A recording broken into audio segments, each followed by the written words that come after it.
गुजरात के बाद राजस्थान में जारी होने जा रहा है area disturb bill. Area disturb bill वो बिल है जहां पे सरकार किसी भी क्षेत्र को अशांत घोषित कर देगी, जहां पर मकान को खरीदने और बेचने के लिए कलेक्टर की मंजूरी चाहिए होगी। जब से इस बिल का ड्राफ्ट जारी हुआ है, विपक्ष ने सरकार पर तीखा हमला कहा है। विपक्ष के साथ साथ जो सामाजिक संगठन है वो भी इस पर काफी चिंता व्यक्त कर रहे हैं और इस बिल का विरोध कर रहे हैं। इसी को लेकर खास बातचीत के लिए हमारे साथ मौजूद है वेलफेयर पार्टी के प्रदेश अध्यक्ष वकार साहब। वकार साहब से हम जानना चाहेंगे, वकार साहब, ये जो बिल सरकार लाना चाह रही है, क्योंकि 28 जनवरी से विधानसभा सत्र शुरू होने जा रहा है, वहां पर इस बिल को रखा जाएगा। ड्राफ्ट ऑलरेडी जारी हो चुका है, गुजरात मॉडल पर ड्राफ्ट जारी किया गया है। इस बिल को आप कैसे देखते हैं, क्योंकि लगातार विपक्ष इसका विरोध करता नजर आ रहा है? देखिए, मौजूदा जो सरकार है बीजेपी की, वो सांप्रदायिकता को फैलाना और लोगों को बांटने का जो काम है वो कर रहे हैं। और इसी के तहत और इसी की कड़ी में एक बड़ा काम ये करने जा रहे हैं कि अशांत क्षेत्र घोषित करके और फिर जाहिर है कि किसी को बेचना है, किसी को रहना है।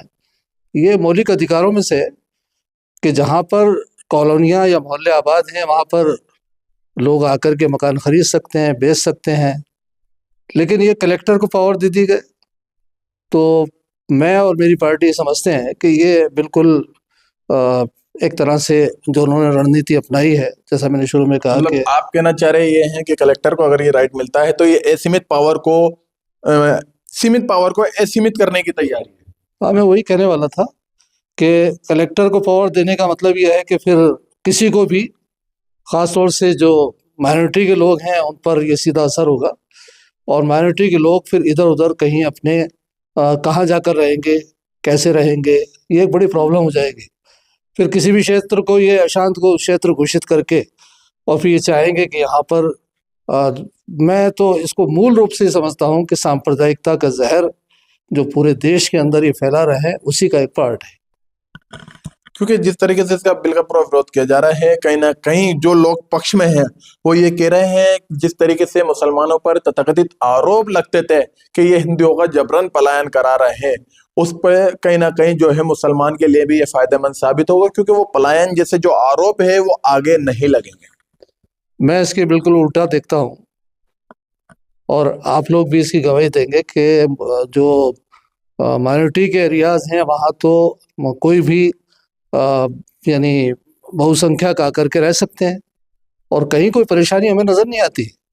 लेकिन ये ज़रूर है कि कोई माइनॉरिटी का, ख़ास तौर से मुसलमान, कहीं दूसरी कॉलोनी में जाकर के जहाँ बहुसंख्यक आबाद है वहाँ नहीं रह सकता। आज भी ये पोजीशन है सामाजिक स्तर पर। लोग उनको वहाँ मकानात, फ्लैट्स वगैरह ख़रीदने नहीं देते और ये चाहते हैं कि लोग हमसे ज़्यादा से ज़्यादा दूर रहें।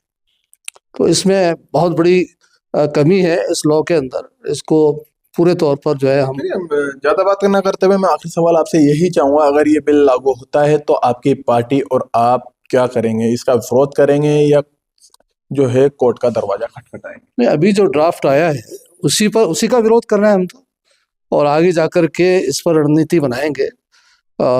ये भी है कि सरकार को भी लिखेंगे और कहीं ये भी हो सकता है कि सामाजिक संगठनों को या कोई और दूसरी पार्टियों को मिलाकर के हम कोर्ट में भी जा सकते हैं। देखिए, जिस तरीके से आपने बताया है कि ये बिल लागू होने के बाद कहीं ना कहीं मौलिक अधिकारों का उल्लंघन किया जा रहा है, क्योंकि ये मौलिक अधिकार में आता है किस इंसान को या किस व्यक्ति को कहाँ रहना है, कहाँ नहीं रहना। क्योंकि जब मौलिक अधिकारों का उल्लंघन किया जा रहा है तो जाहिर सी बात है कहीं ना कहीं उसमें संविधान का भी उल्लंघन किया जा रहा है। लगातार सामाजिक संगठनों के साथ जो विपक्ष की पार्टियां हैं वो भी इस बिल का विरोध करती नजर आ रही है। साथ में वेलफेयर पार्टी ऑफ राजस्थान के प्रदेश अध्यक्ष ने कहा है कि हम और भी पार्टियों से और भी सामाजिक संगठनों से चर्चा कर रहे हैं, हम ड्राफ्ट का ही विरोध कर रहे हैं। अगर ये बिल लागू होता है तो हम इसका पुरजोर विरोध करेंगे और कोर्ट का दरवाजा खटखटाएंगे।